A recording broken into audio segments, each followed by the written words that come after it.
God மக்களே, கர்த்தர் உங்களோடு கூட இருந்து உங்களை வழி நடத்துவாராக. உங்கள் பிள்ளைகளை உங்கள் குடும்பத்தையும் வழி நடத்துவாராக. கர்த்தர் சியோனிலிருந்து உங்களை ஆசீர்வதிப்பார் மக்களே. சியோன் சியோன் பர்வதம், பரலோகம். அதிலிருந்து உன் பிள்ளைகளை உன் குடும்பத்தையும் உங்கள் தேசத்தை தேச மக்களை ஆசீர்வதிப்பார் மக்களே. நீங்கள் ஒன்றுக்கு கவலைப்படாதீர்கள். கர்த்தர் மேல் பாரத்தை வையுங்க. நீங்கள் செழிப்பாக ஓங்கி வளருவீங்க. உங்கள் பிள்ளைங்க வளருவாங்க. உங்கள் குடும்பம் வளரும். நீங்கள் வளருவீங்க. இந்த வேதத்தை வாசிங்க மக்களே. தினந்தோறும் ஒரு வேதத்தை வாசிக்கும் போது கர்த்தர் உங்களோடு இடைப்படுவார் மக்களே. உங்களோடு பேசுவார். வசனம் பேசுறது மக்களே, வெறும் படிக்கிறது இல்லை. அவர் ஏதாவது ஒரு 10 வசனத்தில் ஒரு வசனம் நம்மளுக்கு இதயத்தை தொட்டு பேசுவார். ஏன்னா அது விலை உயர்ந்த முத்து இது. அவர் நம்மளை பாடும்போது, நம்ம ஜெபிக்கும் போது அவர்கிட்ட பேசுகிறோம். அவர் நம்மக்கிட்ட எப்படி பேசுவார் மக்களே? டைரெக்டாக பேச மாட்டார் இல்லைங்களா? அவருடைய சத்திய வார்த்தைங்க இது. அவர் வார்த்தை மூலிமா தான் நம்மக்கிட்ட பேசுவார். ஒரு வார்த்தையும் விலை உயர்ந்த மக்களே. கல்வாரி சிலுவையில் நம்மளுக்காக ரத்தம் சிந்தி 3ஆம் நாள் மரித்து உயிரோடு எழுந்த அந்த விலை உயர்ந்த ரத்தம் நம்மக்கிட்ட பேசும். இந்த வார்த்தை மூலயமா ரத்தம் நம்ம கூட பேசும் மக்களே. இதில் ரொம்ப வார்த்தைங்க இருக்குது. படிக்கும் போது ஆறுதலான வார்த்தைங்க ஏதாவது ஒன்று டக்குன்னு உங்கள் உள்ளத்தை தொட்டுடும். நீங்கள் வேதனைக்குரிய விஷயமா இருக்கலாம், கஷ்டத்தில் இருக்கலாம், வியாதியில் இருக்கலாம், வறுமையில் இருக்கலாம். நோயார்ந்த இந்த நோய் எனக்கு தீரவே மாட்டேந்த ஆண்டவரே, நான் யார்கிட்ட போய் சொல்லுவேன்னு எனக்கு கேட்கும் போது கர்த்தர் வார்த்தை மூலியமாக பேசுவார் மக்களே. ஏதாவது ஒரு வார்த்தை உங்கள் உள்ளத்தை தொடும். அப்போ உங்கள் கண்கள் அந்த கண்ணீர் வரும். ஏன்னா அது ஜீவனுள்ள வார்த்தை மக்களே. ஆண்டவர் நம்மளோடு இடைப்படுற வார்த்தை. அது மகா பெரிய வார்த்தை மக்களே. நீங்கள் படிங்க. தினம் படிக்க தெரியலையா? ஆண்டவருடைய வார்த்தையை கேளுங்க. நிறைய இப்போ யாரும் படிக்காத இல்லை. இப்போது எல்லாம் எஜுகேட்டடுங்க தான் நீங்கள் எல்லாம். அதனால் நீங்கள் படிங்க. சத்திய வேதத்தை அறியுங்க. சத்தியத்தை அறிவீர்கள், சத்தியம் உங்களை விடுதலையாக்கும் சொல்லியிருக்கார் இல்லையா? சத்தியத்தை அறியுங்க மக்களே. சத்தியத்தை விட்டு விடாதீங்க. சத்தியத்தை விட்டு விட்டால் நாம் எங்கேயோ போய்விடும். அவர் வேதத்தில் சொல்லிக்கிறார், நீர் என்னை மறந்தால் நான் உன் பிள்ளைகளை மறந்து விடுவேன் என்று சொல்லியிருக்கிற மக்களே. உஷாராக இருங்கோ. சத்தியத்தையும் கர்த்தரையும் நம்ம மறக்கவே கூடாது. அது நம்மளுக்கு உயிரின் ஊற்று. அது ஜீவன். ஒவ்வொரு நாளும் நம்ம உடலில் ஓடுற ரத்தமும் தண்ணியும் நாடி நரம்புக்குள்ளே கலந்துருக்கிற வார்த்தை இது.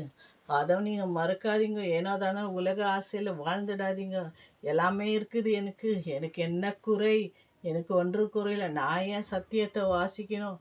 ஏன் நான் ஆண்டவரை தேடணும்? ஏன் அவரை தேடணும்? அந்த இயேசுவை தேடணும் நினைக்காதீங்க மக்களே. ஆபத்து காலம் வரும்போது கர்த்தர் உங்களை கைவிட்டுருவார். உன் பிள்ளைகளை கைவிட்டுருவார்.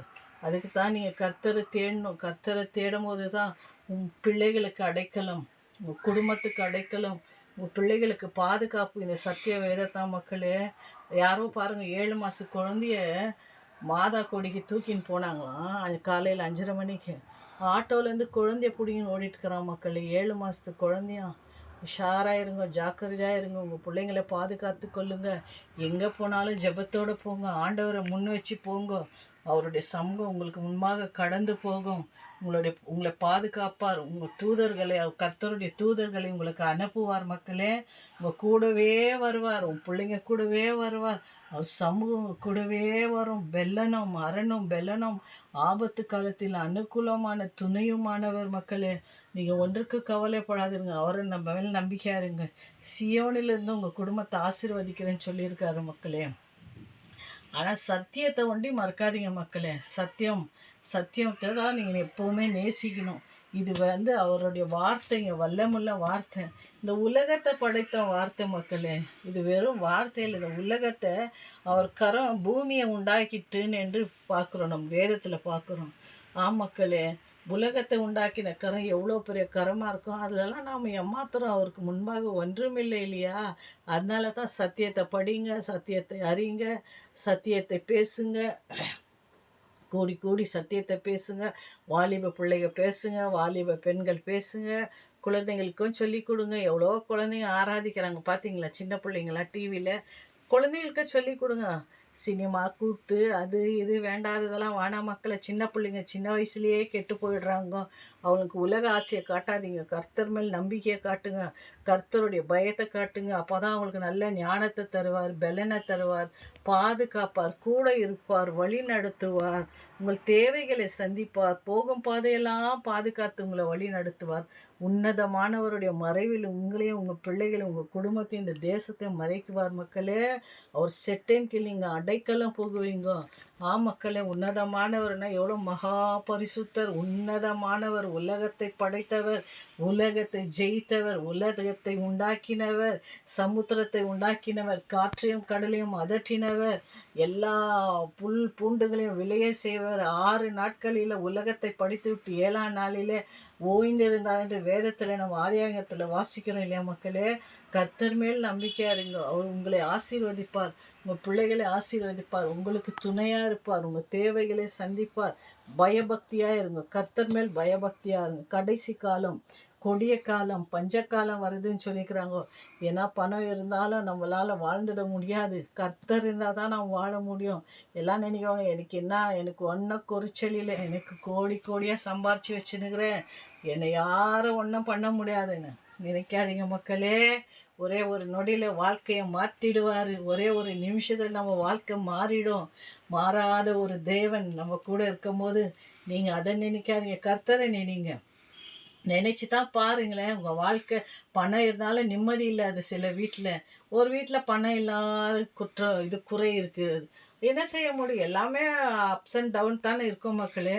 கர்த்தரை தேடுங்க. கர்த்தரை தேடும்போது ஒரு குறையும் இருக்காது, ஒன்றுக்கும் குறை இருக்காது. ஏழையாக வாழ்ந்தாலும் சமாதானம், சந்தோஷமாக, நிம்மதியாக வாழ்ந்து நம்ம முடிப்போம். பணக்காரன் இருந்தாலும் பணம் இருந்து கர்த்தர் இல்லைனாக்கா வேஸ்ட் மக்களே. கர்த்தர் கூட இருக்கணும். அதை எப்படி செலவு பண்ணணும், யாருக்கு கொடுக்கணும், என்ன செய்யணும்னு ஆலோசனை தர கர்த்தர் அவர். நித்திய பிதா, கண்மலையான கிறிஸ்துவர் இல்லைங்களா. அதனால தான் கர்த்தரை தேடுங்க. கர்த்தரை தேடும்போது ஒன்றுக்கும் உங்களுக்கு குறை இருக்காது, ஒன்றுக்கும் குறை இருக்காது. உங்களுடைய உயர்ந்த ஸ்தானத்திலையும் உன் பிள்ளைங்களையும் உங்கள் குடும்பத்தையும் உங்களையும் இந்த தேசத்தையும் இந்த தேசத்தை ஆளுகிற தலைவர்களையும் இந்த தேச மக்களையும் வாலிபர்களையும் வாலிப பெண்களையும் குழந்தைகளையும் குடும்பங்களையும் பல குடும்பங்களை நேசிக்கிற தேவன், குடும்ப தலைவன் மக்களே. ஒரு குடும்பத்துக்கு தலைவர் அவரை நீங்கள் முன்னவைங்க. குடும்பத்தை நடத்துவார்.